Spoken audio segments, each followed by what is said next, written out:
welcome back to Open Up. I'm Tina Miller. Don Clark here with Reverend John Corbin.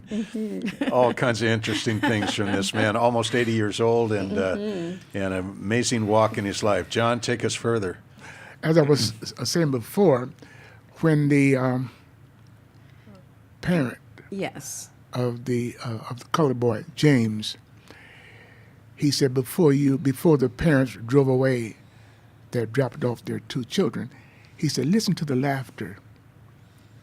They're having a good time at the party. Black and He white. said, black and white. He said, now, if you notice that all of the children are in the house, that means together. But then he looked at the white parents, he said, isn't it time for us to come into the house? Now, here's what I wrote in closing. The tender heart of a child. Yes. The tender heart of a child will demonstrate its true love for each other. If the adults will follow their example, it will be a better world to live in. Isn't that true? Disney, I think you better call and get the movie rights for this. Yes, absolutely. What a great little story that would be on film. Yes. And so this book is available, It's available. You contact me. and we'll have your information on the screen later. Yes, you contact me, and Well, let's put it up right now. And here it is, Reverend John S. Corbin. Email is revjohncorbin, Corbin, at yahoo.com, or you can contact him at 661-589-4989.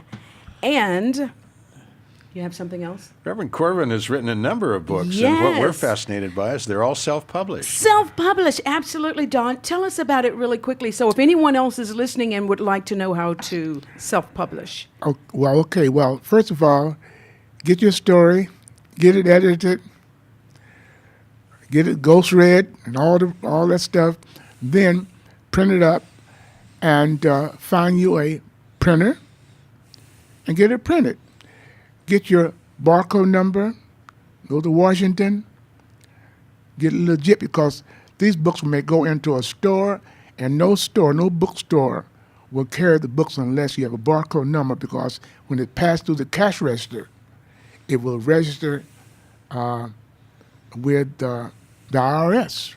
The barcode, can you do that by mail, or do you have to You actually can do go? it. What do you do is go on your computer and look up barcode, and they will give you the steps to take. My wife do all that for me, and then once you do that, then they'll tell you how much it will cost.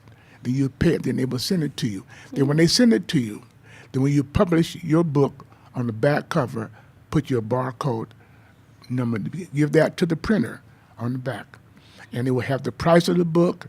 And if you notice, you got your special ID number. Excellent. It's not no pamphlet or whatnot. It goes through. It is professional. So you can sell this at Barnes & Noble, and they'll take Sell the whole it. thing. And see, now here's the thing I found out. Now it even go on Amazon, but a lot of your stores, as you know, your big stores, they have contracts with other companies to bring in their books. But you find a ordinary bookstore. Now, your average bookstore will not buy your books per se. They'll take them on consignment. Okay. But now when they take them on consignment, it'll go. I know. And you're sold out. Oh yeah. In fact, I got to reprint the weight giveaway idea. I got to reprint. Yes. The weight giveaway idea, that's what I'd like to hear a little bit about, please. Let me tell you about the weight giveaway idea briefly.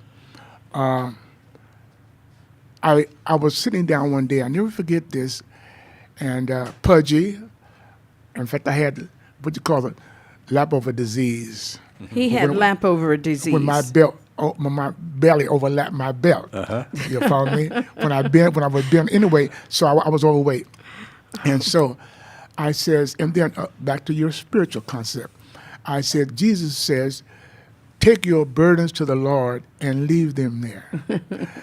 Take them there, leave them there. Now, when you get up, don't bring them with you. Leave them there. Yes. So I says, instead of losing the weight, I can give it away. Now, sir, ma'am, if I would give you $1, I won't look for it back. Because you gave it. I gave it. But if I will loan it to you, I'm going to look for it back. If I lost a coin, I would try to find it. Now, Right.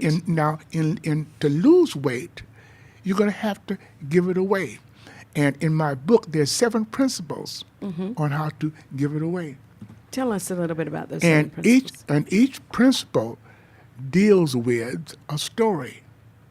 Okay, and if you notice, may I read this for a couple of seconds? Yes. It goes on here. It says, here's the content. All right, there's 7 principles. Principle number 1: who will defeat the beast of being overweight? Principle number 2: danger of. Now here's a good one. Danger of falling in love with your weight. Oh, people tell you they don't want to embarrass you. You look good. Oh, don't worry, but you look good.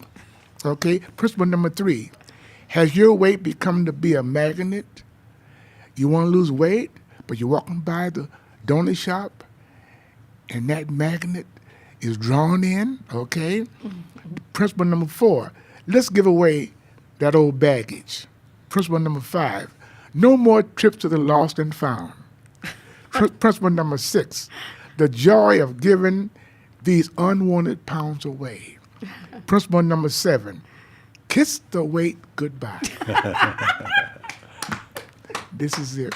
And in my book, I love it. I was weighing in the book. I was weighing about 200, between 235 and 238, and gradually, I come down to 170 pounds. Now I What give it away. difference has that made in your life, John? Giving this weight away, And coming, Yes. from 235 down to 175. it made 2 people happy. It made the doctor happy. It made me happy. Okay, and so as I said before, give it away. And the principles, what it is, it's a mind strengthening book. It's a and as I said before, each principle gives a story. Now here's the big thing about it is this: a lot of people will buy big clothes to impress that they lost weight. Now, what I was do, what I did, I never forget this. I was in the park one day sitting down, and I saw a family come by, husband and wife, and beautiful children. They were beautiful, but one thing I noticed, they were overweight, pudgy, puffing and blowing, and I kind of smiled, and I said, "That's a shame." But wait a minute, you heard those saying? Look in the mirror yourself. And I looked in the mirror and I saw the same pudgy person. Now, what's the big thing that caused me to write the book? In that same park, a little old lady come up to me. She had some tracts. She was handing them out. And I looked at it, put it in my pocket. So I went home and I got it out. You know what it said? Take your burdens to the Lord and leave them there. Give them away. And I said, wow. And this is why I start doing this here. And if you notice on the front of the book, it says here, "Hello, Rosie." This lady, she got her nose up in the air. And the guy's on the sideline with his little derby on. He says, "Hello, Rosie. Tell me, how did you lose all that weight?" She said, "Well, Bill, I didn't lose it. I just gave it away." Gave it away. Just gave it away. So Kiss the that's- weight goodbye. Kiss it goodbye. And this is it. And then also is a chapter in there for children too. A lot of time we tend to look at ourselves, adults, but our little children are waddling around, chubby. Okay? And so this is what I come about. And so, in fact, I've got, you said books, I got 5 books now. In fact, I got there's Born to Love, The Weight Giveaway Idea, The Barbecue Kids, and then Josh Hay. That's my pet peeve, Josh Hay. Now, I'm on one now that's going to be a blockbuster. Oh, It's called that's the way to think. It's called A Fresh Breath of Life. Back again now to the little town somewhere in the South with the families going against each other. There were two children, two boys, black and white. They had a hard time getting together to socialize, but they would meet up. And this particular day, they were out in this field in the country, and there was a abandoned well that everybody forgot about.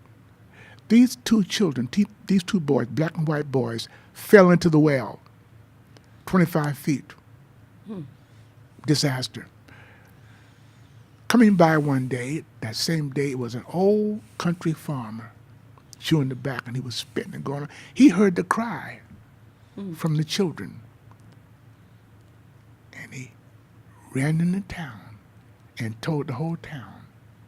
The whole town, black and white, got together, came back to the well. The oxygen was getting low. Let's stop right there. My name of the book is called A Fresh Breath of Life. Fresh Breath of Life, going to be a blockbuster by Reverend John S. Corbin. And I say again, Disney, buy Yes. the film rights here. We got one. Absolutely, Don. And on the note of that, in our next segment, we will be talking with Kelly Langley. Kelly grew up in Louisiana, and so she'll be talking about black and white and how things were when she was growing up there. But many thanks to you for joining us today, and your wife is here. And that's, I'll say my wife is here of 57 years. 57 years. And, oh, by the way, she's a cancer survivor. Cancer A survivor. leukemia. Wow. And I was her little nurse when the other nurses were not there, and I watched her go through a whole lot. She's beautiful, Yes. and she just marvelous, and she came through it. And the boy says, Excellent. I was asked the other day. They said, "Do you still like her?" I said, "No, I love her." You know, Tina, and all this happened today just because this man was bold enough Yes. to listen to what he saw as the voice of the Holy Spirit and sit down uninvited at your Yes. table at a restaurant. Yes, and Don. here we are. Yes, absolutely. And I hadn't seen him for a while, and I had been looking for him because he had sent the book. He mailed the book to me, and there was no telephone number, so I was looking forward to seeing him again. And so, lo and behold, walking out of Hodell's restaurant again. Now, first time I met him was last year. Now, this time, Hodell's again, after not seeing him. I'm walking out of Hodell's, he's walking in, and I go, oh, Reverend Corbin! So anyway, thank you so much for joining us. We have to go to a break, and we will be back. Thank you. Indeed.